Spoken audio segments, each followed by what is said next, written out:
कितना सब कुछ हो रहा है ना मध्य प्रदेश में, खास करके खबरों में बयानबाजी भी खूब हो रही है, घटनाएं दुर्घटनाएं भी। लेकिन इसी बीच कुछ अच्छी खबरें भी आ रही हैं। जैसे कि खबर आ रही है कि कोरोना के मामले धीरे धीरे घट रहे हैं, शादी ब्याह का सीजन भी आ रहा है। आप भी लाइट मूड में होंगे, मुस्कुराने के मूड में होंगे। और आज के हमारे इस वीडियो में हम आपको कुछ ऐसी खबरें भी बताने वाले हैं जो खबरें सुन के एक बार आपके चेहरे पर मुस्कुराहट तो आ ही जाएगी। नमस्कार, आप देख रहे हैं आयुध और मैं आपके साथ सौरभ कुमार।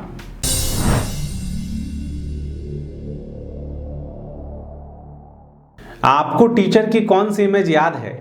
जब शिक्षक के बारे में सोचते हैं तो ध्यान में सबसे पहले क्या आता है? हमारे ध्यान में तो ये आता है कि कमरे में आए उसी के साथ डर के मारे सबकी आवाज़ निकलनी बंद हो जाती थी।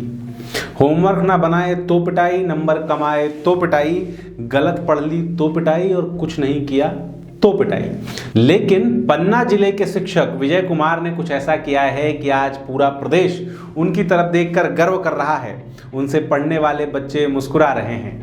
पन्ना जिले के प्राथमिक शाला खंदिया में विजय कुमार पढ़ाने जाते हैं। अभी अभी रिटायर हुए हैं और रिटायरमेंट के साथ उन्होंने कुछ ऐसा किया जिसे सुनकर आप भी मुस्कुराए बिना नहीं रह पाएंगे। विजय कुमार ने अपनी पूरी जमा संपत्ति 40 लाख रुपए बच्चों को दान कर दिए, बच्चों को डोनेट कर दिया। विजय कुमार लगभग 39 साल से सरकारी नौकरी कर रहे हैं, बच्चों को पढ़ा रहे हैं। इस दौरान बच्चों के बीच ही उठना बैठना है, बच्चों से ही बात होती है। उनका अपना बचपन भी कोई बहुत खास नहीं रहा है।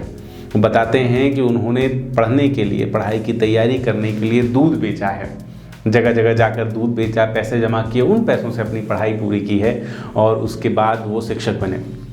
अपने कार्यकाल के दौरान भी वो जब बच्चों से मिलते थे तो उनके लिए गिफ्ट्स लेकर आया करते थे, उनके लिए खिलौने लेकर आया करते थे और वो देखकर बच्चे मुस्कुराते थे, बच्चे बहुत खुश होते थे। बच्चों की इसी खुशी को देखकर उन्होंने सोचा कि क्यों नहीं रिटायरमेंट के बाद कुछ ऐसा किया जाए जिससे इन बच्चों को पढ़ाई लिखाई में वो समस्याएं ना आएँ जिन समस्याओं का सामना उन्होंने किया है। बस इतना था। विजय कुमार ने अपने परिवार से बात की, अपने बच्चों से बात की और उन्होंने फैसला लिया कि अपने पीएफ अकाउंट के पूरे पैसे 40 लाख रुपए बच्चों को दान कर देंगे ताकि उन्हें बेहतर शिक्षा प्राप्त हो सके। तो सुन रहे हैं, हमने अपनी पत्नी से भी सहयोग मतलब अनुमति लेके, हमारे बच्चे हैं उनसे सहयोग लेके ये निर्णय लिया है कि हम अपने पूरे जीवन का जीपीएफ और ग्रेजुएटी संकुल में दान कर देंगे। उसके द्वारा हमारे गरीबों के लिए कुछ ना कुछ, जो कुछ भी थोड़ा होगा, देखो सारे संसार का तो इस दुनिया में कोई कष्ट हर नहीं सकता, लेकिन हमें जितना भी मौका मिले अच्छा करने का तो करना चाहिए। और इसी को ध्यान में रखकर मैंने ये निर्णय लिया है कि जितना भी अपना 40 लाख रुपया मिलेगा संकुल में देंगे और उसके माध्यम से हमारे गरीबों तक जो सेवा पहुंचेगी करते रहेंगे।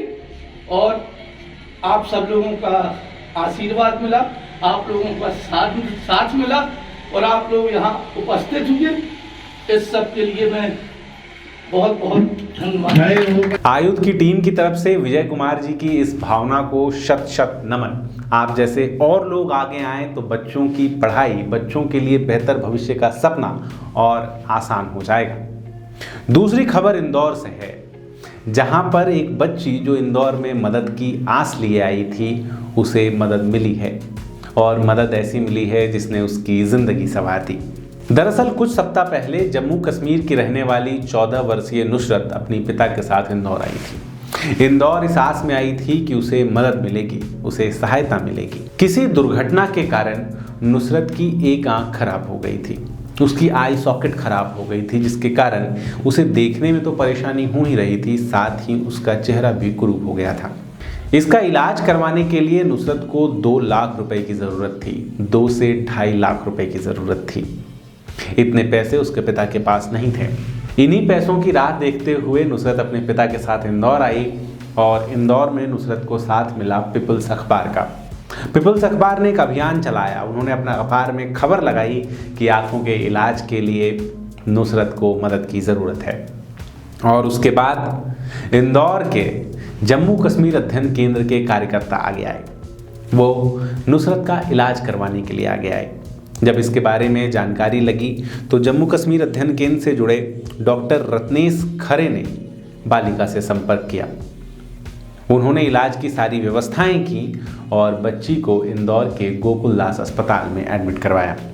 वैसे तो ये इलाज 2 से 2.5 लाख रुपए में होता है, लेकिन गोकुल दास अस्पताल में पूरी की पूरी प्लास्टिक सर्जरी मात्र 50,000 रुपए में की गई। अभी भी नुसरत देख तो नहीं पाएगी, लेकिन नुसरत को देखकर लोग मुस्कुराएंगे जरूर। नुसरत के आंखों की रोशनी अब तक नहीं लौटी है, लेकिन मुझे इस बात का भरोसा है कि जब कभी भी नुसरत इंदौर का नाम सुनेगी, जब कभी भी नुसरत मध्य प्रदेश का नाम सुनेगी, तो उसके आंखों में चमक जरूर आ जाएगी। ये 2 घटनाएं बता रही हैं कि मध्य प्रदेश के लोग हमेशा दूसरों की मदद के लिए तैयार खड़े हैं। अगर आपके आसपास भी ऐसे कुछ किरदार हों जिन्होंने दूसरों की मदद के लिए अपनी ज़िंदगी के साथ समझौते किए हैं, दूसरों की मदद के लिए हमेशा आगे बढ़कर आए हैं, तो आप उनकी कहानी हमारी ईमेल आईडी पर भेज सकते हैं। हम पूरी कोशिश करेंगे कि हम उनसे बात करें और हमारे चैनल पर उनकी कहानी भी लेकर आएँ। आपका बहुत बहुत धन्यवाद। इस तरह के वीडियोस देखते रहने के लिए आप हमारे चैनल को सब्सक्राइब ज़रूर कीजिए। साथ ही आप हमें फेसबुक, ट्विटर और इंस्टाग्राम पर भी फॉलो कर सकते हैं। आपका बहुत बहुत धन्यवाद।